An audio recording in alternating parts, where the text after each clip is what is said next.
and I'm going to share my screen. So here we go.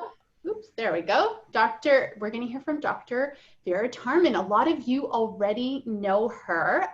So glad that she's able to join us today. She is an MD who focuses on addiction and primarily food addiction.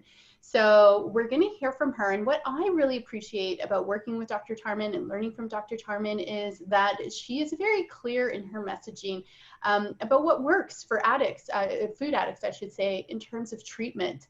And she's one of the very few, maybe one of the only doctors in Canada who truly understand food addiction, understand the science, understand what it looks like to live with it, understand what withdrawal is like, understands what recovery is like, and shares her wisdom openly and freely. So I'm going to stop sharing my screen, and I'm going to make Dr. Tarman the host and give the floor over to you. Hello, everybody. I'm Dr. Tarman. Now I want to do a screen share. I'm just going to see if I can do it. Let me see here now. Yep. Yeah, we can see your screen. Yeah. Now I'm going to do it this way because I've got two screens and it's going to get too messed up if I do a full screen. But you can see this fairly well, right? Yes. Yep. Very Good. well. Okay. So thank you, Sandra. I mean, this is a talk with obesity physicians. It's the bariatric community, and I'm a little bit of an odd person to be squished in because that's not my background. I am a addictions physician, but because I deal with food addiction, I deal with a lot of people who suffer from obesity, and I really think there is a common ground, and that's what I want to talk about today. And Sandra, thank you for acknowledging and allowing that voice to be heard in this community, because I think it's a really important voice. Or not voice, me, but the message. So who am I? So you've already introduced me, but I'm an MD. I was a family doctor many years ago, then have been working in the addiction medical field. It's American Board of Addiction Medicine for more than 20 years in clinical work. I'm not a researcher. It's just not my personality. I just don't have that kind of patience. I am a clinician. And so a lot of the experience that I have comes from clinical wisdom, clinical acumen. The research is there, but I tend to just charge ahead anyway, because I see what I see and I see what works and what doesn't work. My sort of official title is medical director at Renaissance, and at Renaissance we had, prior to COVID, an inpatient and outpatient food addiction program that sort of continued to feed my knowledge base. And I'm also the author of Food Addiction, Food Recovery. Oh my gosh, I've written it down wrong. Food Junkies, Recovery from Food Addiction. Okay, so when we talk about obesity, the whole idea here is that there is this chronic condition that's called obesity, and we acknowledge this is a chronic condition that's a progressive chronic disease. And in the context that I want to be presenting this, I want to say that it is a chronic progressive condition, but it's also a symptom of what I think in many cases is another condition, chronic and progressive, and that is addiction, food addiction specifically. So this is a perspective that is not quite the same as what else you're going to hear today, but I think it ties very nicely in as an adjunct. And so that if you are somebody who is doing the yo-yo dieting, is very intent, is not sloughing off here, you're very serious about your food and you continually regain weight and gain more, there might be another piece that's missing in the puzzle, and that's the food addiction piece. So, bariatric surgery or clinical work is mainly looking at the conditions of obesity, but I'm more interested, and my focus is on what's the condition in the mind that brings us to the point of obesity. Certainly, there are people who are predisposed to become more obese than others, but the condition, the chronic progressive condition, will get anybody if we're eating basically the wrong foods. I want to, instead of looking at the condition of obesity, look at what's going on and how we're eating and the disorders of eating. And a person that I quite respect named Phil Wardell has broken it down into 3 categories: the normal eaters, and that's the people who are disordered in their eating because of hormonal irregulations, derailment, hormonal derailment. That's the endocrine model. And then there's the psychological comfort eating model, which I think actually Dr. Van will be addressing in a little while. I think both of these are very true, and I'm glad they're going to be showcased here today. But the other piece, which is often not talked about, is the food addiction model, and that's why I'm here today, thanks to Sandra. And that's the food addiction piece, yeah. So the hormonal endocrine model, I'm going to go through this really quickly because I have 20 minutes and probably now 17 minutes. Like the other doctor said, this is like a 6-week program, you know, that's going to be squished into 20 minutes. The hormonal model, which I think is true, but just not enough, is that whole idea of, you know, there's a certain amount that you eat and then you have to burn it off. So calories in, calories out. If we were eating the food of 200 years ago, what our ancestors ate, that model would be sufficient, it would be perfect, it would be great. But we're not living in that environment. We're living in a food environment, a toxic food environment, a non-culinary food environment. It's a processed food environment, fast food, which has totally and intentionally deregulated this whole process, this whole hormonal system, so that even if you're not a food addict, you're just walking into this world, born into this world, you're already predisposed to becoming obese, unfortunately getting diabetes in numbers far surpassing anything that happened in previous generations. It's the food industry. So it's not enough to talk about that, but that's a good place to start. So if I wanted to talk about what are the drivers of obesity, of appetite, I'm going to focus not on the psychological comfort piece, because Dr. Van's going to do that probably much better than I can. I'm just going to focus on that initial one, the endocrine model, versus and along with the addiction model that I want to present. So for those of you who are well versed in the obesity model of eating, and that would include things like OptiFast and Jenny Craig and all the different food plans, including keto and paleo and all those plans that work or don't work. We can see how they work or don't work in the context of just the endocrine model. So just briefly to say, if you want more, get Sandra to join her group and you'll learn a lot more about this. But we have 2 hunger hormones, the ghrelin or ghrelin and insulin hormones, and we have leptin, which is our satiety hormone. And ghrelin is the hormone that is released when we become hungry. And so it's the cue, it's the red flag to say it's time to eat. I usually have this slide here. If we look at this hunger scale, I like to use this because we want to be from the extreme of extremely hungry to so full that you're sick. We want to be in this realm of between 3 and 7. Hungry, but not starving, and full, but not stuffed. And if we look at a food plan, a culinary proper food plan in the way that the previous doctor suggested, of whole foods and not refined foods, we could live very happily within this 3 to 7 using the hormones of ghrelin and leptin. So ghrelin is the hunger hormone that is released when I'm starting to get hungry, and I'll get hungry to a point of 3 out of 10. And then leptin is kicked in when I'm eating 20 minutes into the meal. It's the break. I'm full and I don't really want to eat more. I could if I wanted to, but I don't want to because I'm satisfied, because leptin is the satisfying hormone. It's the hormone that makes me feel satisfied. So that's great. That would be a perfect system. In the food addiction world, we call that food serenity, food sobriety. Because we're not talking about you can't eat food, we're restricting food. In a food addiction plan, it's all about eating foods that you love, not too much, and you never get, and like the other fellow said, you don't want to get too hungry either. We want to be in this food serenity realm of 3 to 7.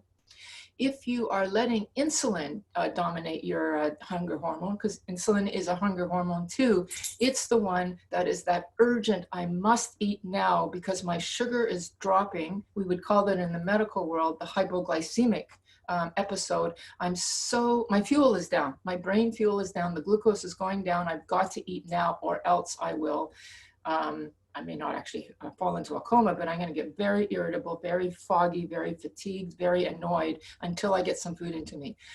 It's a red flag, but it's like the red big flag that says I've got to eat. And when that dominates, because I'm starving myself, this is why I too am not a fan of intermittent fasting for addiction, not at all. If I'm letting myself get to the extremely hungry, that's what insulin does. The fuel is down, the hunger is shrieking, get some gas in the fuel, get some sugar, glucose into the brain, or else I'm going to eat and then I lose my ability to contain myself and I'll eat to the point that I'm sick. And that's where we get into that binge purge cycles, that whole eating disorder pathology that we see because we're not in the food serenity realm, which we could be in if we ate properly. And I'm just going to jump ahead. Properly, by what I mean is not this stuff, because this stuff is basically puts us into an either hyperinsulinemia mode or a deficit of sugar. It's basically a dysregulation of the whole insulin cycle, which not only makes us sick and gives us what's called metabolic syndrome, visceral fat accumulation in the abdomen and in the blood vessels, but also diabetes. And this is the work of the bariatric clinicians, the people who are here today. And I want to say that along with this phenomena, we have another phenomena in the brain that is similar processes happening because of this deregulation of the insulin, et cetera, and that's food addiction. So I'm going to get back to these numbers in a sec, but I want to just recap here. I've talked about ghrelin and leptin as the kind of appetite, food sobriety, food serenity, perfect. And then insulin as being the, we don't really want to use insulin as a hunger hormone, but it will kick in if it needs to. Now, that would explain our food of today, because if I'm eating foods that are high in sugar, I'm going to have a hypoglycemic episode. The insulin, because of the sugar, will go up, and there's a whole a cascade of events, which, like I said, leads to hyperinsulinemia, metabolic syndrome, and all the things we talk about. It's also doing something to the brain. It's causing a dysregulation of the pleasure center in the brain. How does that work? So just explain this, which is the hormonal piece. Now let's see how this connects to this reward piece. We know that ghrelin and insulin, the hunger hormones, has a direct connection to dopamine. And dopamine is the neurochemical that makes me want, it makes me fantasize. I'm hungry. I start thinking not about, oh my God, I got to get out. I'm thinking about food. What kind of food am I going to have? And when can I have it? And the hungrier I get, the more decadent that food becomes, the more energy dense. In other words, high in sugar, high in fat, maybe even high in salt. As much as I can get, because I'm going to be probably purging or binging, because my fuel is so down and I've got to get that fuel in as quickly as possible and as densely as possible. So dopamine is the neurochemical of motivation. It makes me want, and the bigger the dopamine is, the more I want, the more I fantasize, the more I start to obsess about food in the context of anything else that's going on. So normal life, if I ate the foods of 200 years ago and not the food that's been processed to jack up and dysregulate the hormonal system, when this is in dysregulation, it's going to call upon dopamine to be in a higher realm. And we have this here. We want to have a dopamine, just like the ghrelin, of a 3. But insulin gives us a dopamine of a much higher, like if normal is, let's say 2 to 4, an 8, a 10, it's really high. And so I'm going to end up eating way too much. My ability to regulate works in a food sober, food neutral environment. It does no longer work when we're in the extremes, because all the bets are off. I just got to get that fuel in, and I don't care about how fattening it is. I don't care, because I just got to get the fuel in. So dopamine works really well in a regulated system, but when it's outside of that regulated system, now we have what's called an addictive food. It's a food that triggers the dopamine cycle. So the first thing that I want to say in my little 20 minutes is that in the food environment that we eat today, anybody and everybody can be under the lure of processed foods and eating a little bit more than they want to, because we're eating addictive foods. They pump up this dopamine to a level that makes it's hard to say no. Next thing I want to say is, just like with any other addiction, if my reward pathway is consistently charged with a high dopamine because I'm smoking cigarettes, or I'm using cocaine, or I'm drinking alcohol, or I'm eating a lot of sugar, I'm going to have to start adapting, habituating, changing my dopamine regulation to adapt to this higher amount, which now means I need more to get the same effect. This is what the definition of tolerance is in addiction. And if I don't have that, I will suffer withdrawal. And no, the withdrawal is not a seizure. It's not, sitting on the toilet vomiting like you might see with an opiate addiction, but it is extreme self-loathing, depression. It could be jitters. It could be foggy. I mean, it is a slow-mo withdrawal that often gets dismissed, but any true person who's a food binger will know that the next day is not a good day. It's not a good day. And we could call that withdrawal. Let's call it what it is, which is, anyway, in this context, it's withdrawal. So we can start to develop a chronic condition that's not just eating addictive foods, but I, as a person that eats a lot of addictive foods, my brain starts to change. And not only am I starting to, on a hormonal level, develop a condition of diabetes and metabolic syndrome, but I'm also now developing potentially, or I'm at risk of developing food addiction. And the numbers are very similar. This is something that was done in, where was it, in the year 2000, so 20 years ago. Somebody estimated that how many food addicts are there normal weight in American society? Well, they were already estimating between 5 and 10%. And in the obese population, 35%. That was 20 years ago with the foods of then. And now we have today foods that are even more engineered to be addictive. So for those of us who are more inclined to become addicts because of previous addiction, which could have been smoking cigarettes, it could have been using alcohol, you quit alcohol, now you're drinking all the time, whatever, you develop a predisposition for addiction.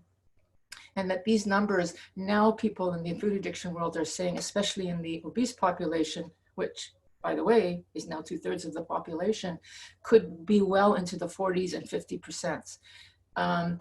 Which is why I think we need to include this model alongside the other. It's not an either or, it's a with. Please include it along with the other, because together they really, really explain a nice picture.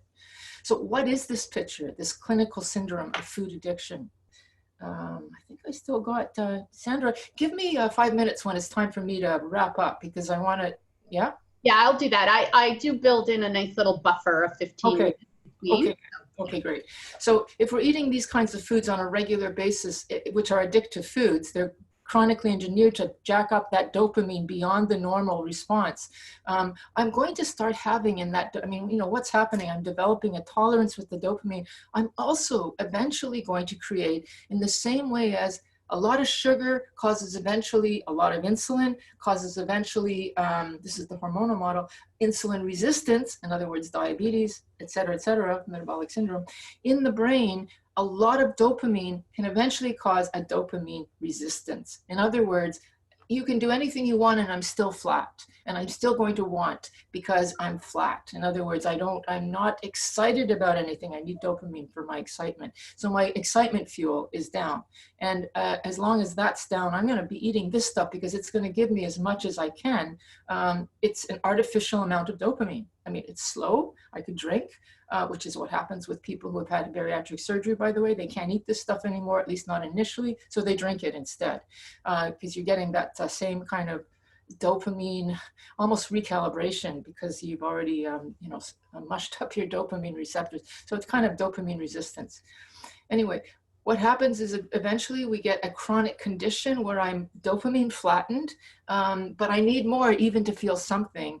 And that's happening gradually, slowly.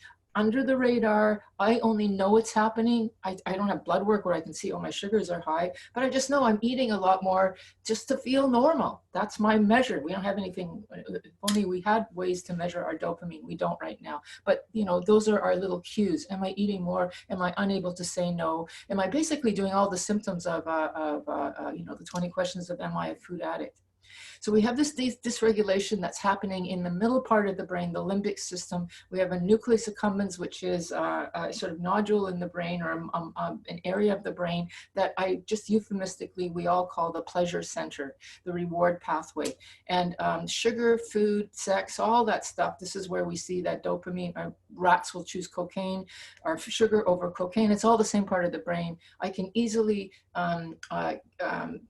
what do you call it, substitute food for nicotine. In other words, eat instead of trying to quit smoking, I eat, try to quit drinking, I end up smoking more, I end up eating more. It's all the same part of, very easy to just go from one to the other because it's the same part of the brain. Develop this chronic condition. I guess I better say a little bit more about the other neurochemicals. I've been talking mainly about dopamine, but we also have serotonin and endorphin. And dopamine is the want, the excitement. Serotonin is the I feel satisfied and good, and I don't need anything because I'm happy.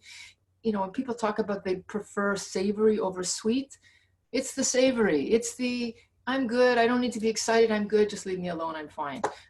That's the serotonin piece. And endorphin is our natural opiates, and that's that glazed feeling at the end of the day when you're tired and you have a bottle of wine just to take the edge off, or you have a tub of Haagen-Dazs to just take the edge off. You're not trying to get the excitement and the giddiness that you might get from eating a bunch of cookies. You'll get the glazed and good feeling that dairy gives, because it gives endorphin as well as dopamine. Notice that 5 minutes, Dr. Tarman, and then we'll open up the floor for questions. Okay, thank you. Notice that sugar and alcohol are on the same for all of them, and that's because I basically preach to my people who are trying to get off of all these drugs like cocaine and opiates and even cigarettes and alcohol, and inevitably, because we allow sugar, are just chomping down the sugar like never before, because it's just substituting. It's kind of giving a little buffer before reality hits. Because this is the stuff that is my blanket between me and the world. And alcohol is a nice buffer, and sugar works too. And once you get off the sugar, like, hey, tonight, no sugar, nothing. You get to have nothing. You know, so look at the terror on people's faces because you've just yanked off that last barrier to reality. Okay, so I want to talk about the condition itself. I was talking about addictive food. So here's something that actually Carolyn Davis up at York University did a number of years ago, and I really liked it. A kind of how can we see the various food disorders in one picture? And so here's the comfort eating of eating a little bit of dopamine or endorphin to take the edge off, and that is fine, and that's the kind of stuff that we're going to be hearing about later. But you're getting into the risk part because you're eating too much. The dopamine, the neuroadaptions, those changes in the receptors start to happen. You get into this here where there is no going back, and now you've got a condition called food addiction. And if you try to go on a diet and you don't acknowledge this, you are going to be living in hell. I mean, this is what we call white knuckling in the food addiction world. How do you know you fit into that? There are a number of ways. So now we're talking about that condition of food addiction. I'm just going to say really quickly here, how to define, am I a food addict? You can look at the 20 questions of food addiction, or you can just say, I like the ABCDEs of addiction. It's not in the right order, but it's ABCDE. So do you have a craving? That's the dopamine that is now taking over in your head. Like, I'm thinking more about what I'm going to have tonight rather than going out. I don't want to go out because I'd rather, be with my tub of Haagen-Dazs. So that's the craving piece. Am I starting to, where's two? Have problems because of this. Either I find that I need it, or I'm getting a little bit overweight, or diabetic, or whatever. Okay, are problems starting to develop? That's the second criteria. Third criteria, I try to control it because I know I have to stop, and I can't stop. So I'm trying to stop and I can't stop is the other two criteria, until finally the last one, where I can't stop, and I need to stop. But somehow the insanity of this is that I will still say, I can manage this, and don't worry about it. I'll figure it out, but I'll figure it out tomorrow. It's what we call denial. If you want to remember it, even though it's not in the right order, it's can I abstain? Can I control? Let's be craving. Do I have cravings? Do I have denial? And finally, do I have problems, impairment? Okay, so if you can say that, then yes, you probably have a food addiction. Now, solution. And Sandra, I promise you we're in the last 5 minutes here. The solution, if we're looking at this context of this piece, you've identified that not only do I have problems, I need to comfort eat, and it's the food I'm eating that's causing these hypoglycemic episodes, but I actually need to eat to feel, not just feel okay, but to feel normal. Then I've got to start doing some major interventions. Depending on where you are on the spectrum, because there's different stages, there's going to be different solutions. Some of which might be, if you're at the early stage, that might just look like binge eating disorder, and you might get away with mindful eating and cognitive therapy. You might be able to get away with it. But you're at this level here, there's no getting away with it. And the bottom line is, here's my takeaways. If you identify yourself as a food addict, you have already eaten the sugar that you're going to eat for your whole life. It's just like the alcoholic has drank all their alcohol for their life. They have to now abstain. You have to abstain from the sugar or the refined carbs, which are essentially sugar, in a few minutes of being broken down, because they will trigger that dopamine, so that one little bit will make me want too much, because it's like once you're a diabetic, you're always a diabetic. You're going to always have to be careful. Always. And that might even include grains and dairy and sweeteners. You have to decide on what it is. Some people have lost their ability to appraise how much they're eating, so you may even have to weigh and measure their foods. This is not somebody who's going to be able to eat normally again. But I want to conclude here with, they can still love their food, because the good news is, for everybody, whether you're a food addict or not, healthy, wholesome food, in other words, non-refined food, is actually delicious. So this is not a program of deprivation. It's a program of recognizing, I got a condition, just like diabetes, I've got food addiction. It means I have to put some things into place. Here they are: abstinence of sugar, maybe abstinence of other types of carbs. So I might have to be super low carb like keto, but maybe not.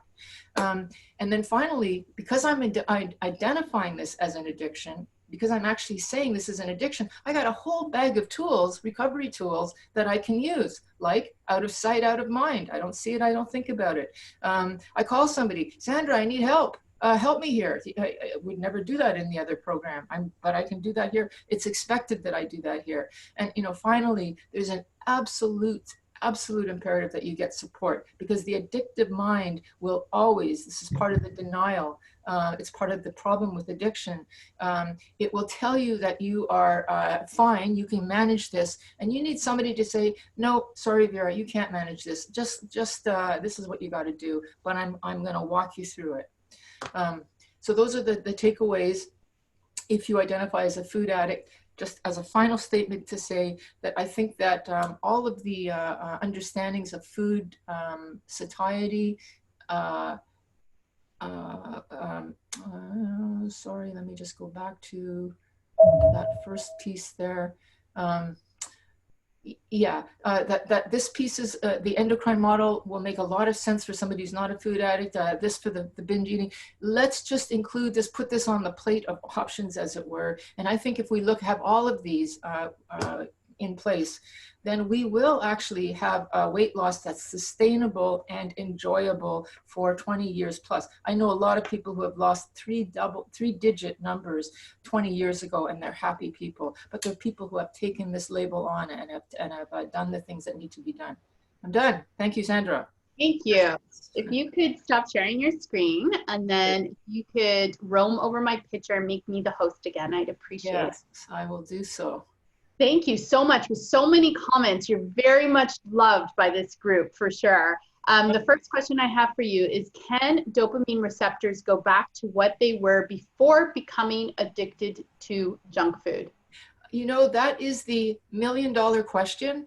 I think that if it's early stage, and you're not predisposed, I think there is a possibility. And in the addiction world, we say, do your research, go out and find out. But I'm more inclined to think that this is like diabetes. Once you're a diabetic, you will be, if you're eating properly, taking your meds, doing everything you're supposed to do, you will not look like a diabetic, but you will easily, the moment you stop doing the meds and start eating, your sugars jump back up to 20 and 30. You're still a diabetic, but you might be functional, you might be fine. And I think that it's the same thing with addiction. That's what I see, because I see so many people, this is not just food, but also food, get clean, they're fine, they think, okay, now I can eat normally again, and then they're back and it's even worse. And that's not just specific to food, that's any drug. Yeah. Including. And also, we do several groups together, and people will mention, I've been off sugar now for a while, and I had some and I didn't enjoy it, and it was horrible, and it made me so sick. Yeah, but you know what? That's true. But it's like the smoker. I don't know if there's anybody here who's an ex-smoker. Okay. So your first cigarette, it's going to be disgusting. But I'm telling you, in a week's time, you're back to your pack a day. Yeah. It's not that fast, and it's the same thing with alcohol too. Don't kid yourself with that one. Next question. How do you deal with migraines, headaches, side effects that result from low sugar diet after addiction? Low sugar. Now, if you are, when we talk about a food addiction plan, abstinence from sugar and refined foods, we're not talking about abstinence from food. So I would still want a person to be eating well. So if it's because they're hungry, don't be hungry. This is not deprivation of calories by any means. You can eat 2,000 calories, believe it or not, and lose 100 pounds. If you are eating non-refined foods, if you're eating the veggies that our previous physician talked about. But if it's garbage, you're going to gain the weight. But if you're talking withdrawal, yes, how do we deal with that?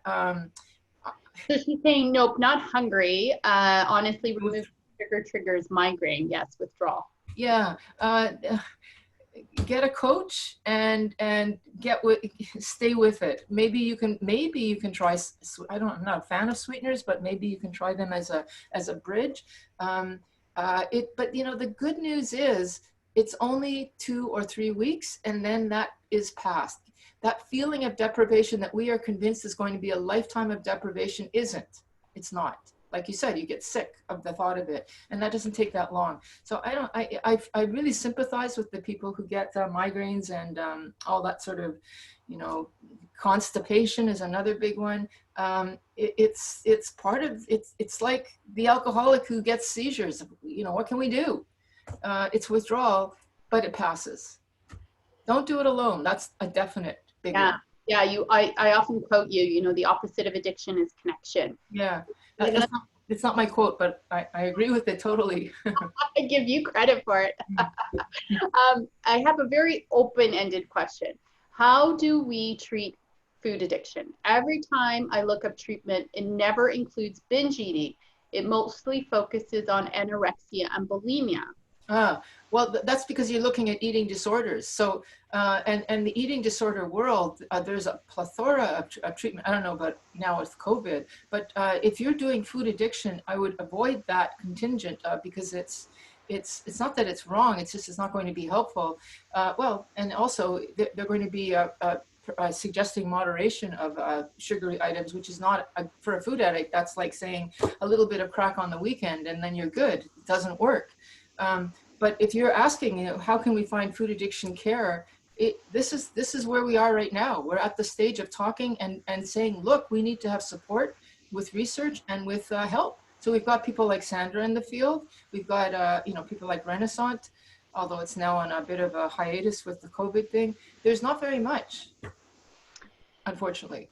So I have another question here, and I'm going to add to it. So is pure stevia better than other sugar substitutes? And I also had a client ask me about monk fruit. Yes. I'm going to say I don't have the knowledge to answer that question. My general statement is I see it as a harm reduction mode like methadone or Suboxone for an opiate. It might be useful for a bridge, but try to get off of it eventually. But I do have a person lined up from the sugar industry who's going to talk about all these various things. So please stay tuned on my on my website or my Facebook page, because I think this is a great question and she has the answers that I don't have. Great. I'll have to listen as well. Yeah. Thanks, Dr. Tarman. We're out of time. What I take away from your presentation is that once you're able to put down your drug, and for a lot of that, you know, it looks like sugar, though sugar takes many forms. It could look like a cupcake or a piece of bread, but ultimately it's putting down our drug. Then we need to reach for tools, because a life of recovery is not a life where you're just white knuckling and trying to persevere. It's about putting a life back together and having tools like connection and reaching out and, you know, movement and meditation. And it's actually also just a recipe for a happier life. So we'll take our break now, and Dr. Sandy Van is up for our last session at 3:15. So we are going to have our meditation break. I'm going to lead us on a little bit of a meditation. So I want you to unfold everything. I want you to sit with your back erect. I want you to tuck in your chin a little bit. And if it's comfortable for you, you can go ahead and shut your eyes. You should be in a very alert but relaxed position. We are going to take 3 deep cleansing breaths together.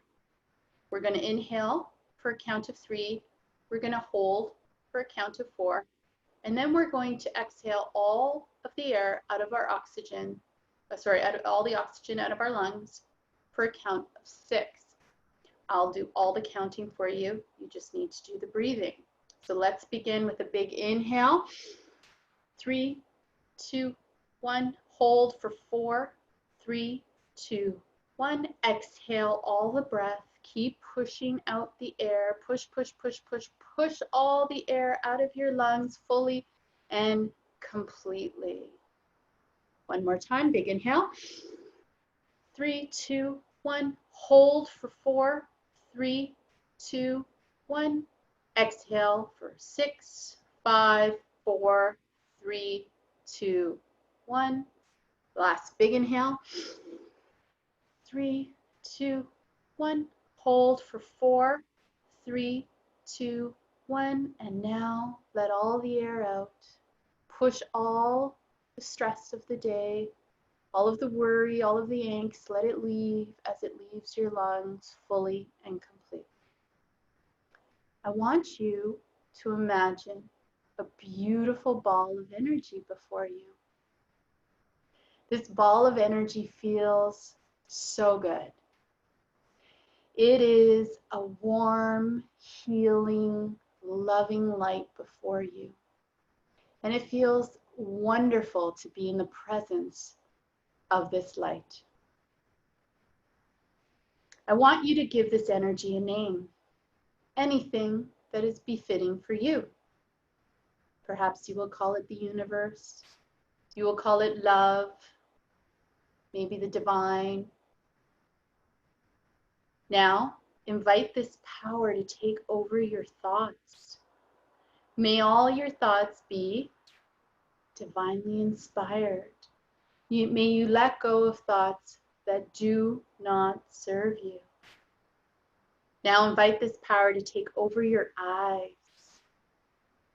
Through the eyes of love, may you see everything that is right and beautiful about you.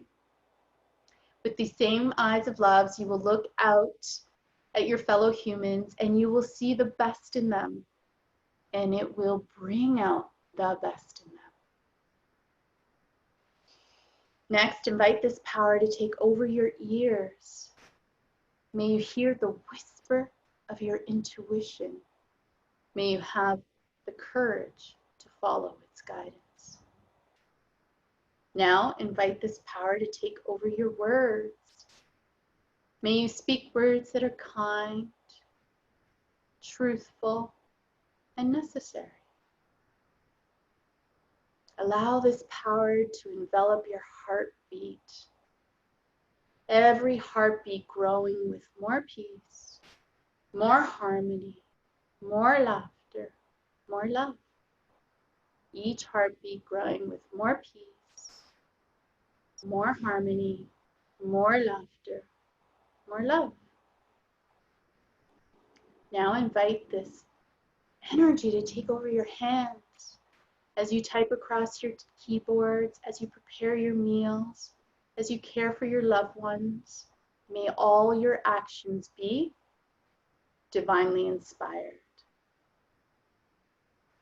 Now, I want you to look inward to the divine spark that we were all born with, that beautiful, calm, confident center inside of you. There's no rage here. There's no fear here. No compulsion. Just a calm magnificence that you were born with.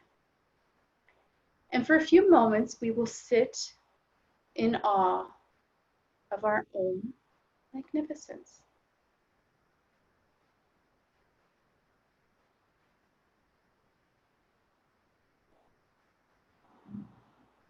Good. Now that you know where this place is, you can live from this place. You can select food from this place. You can enjoy eating from this calm, confident center. Together, we will take 3 more cleansing breaths, just in and out. When we're done, we will open our eyes. We will feel refreshed and ready to go on with our afternoon. 1, 2,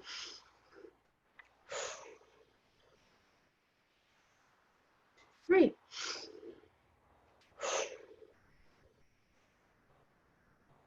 Great. We have 4 minutes before Dr. Van starts, so please go get a glass of water and we'll meet back here in 4 minutes.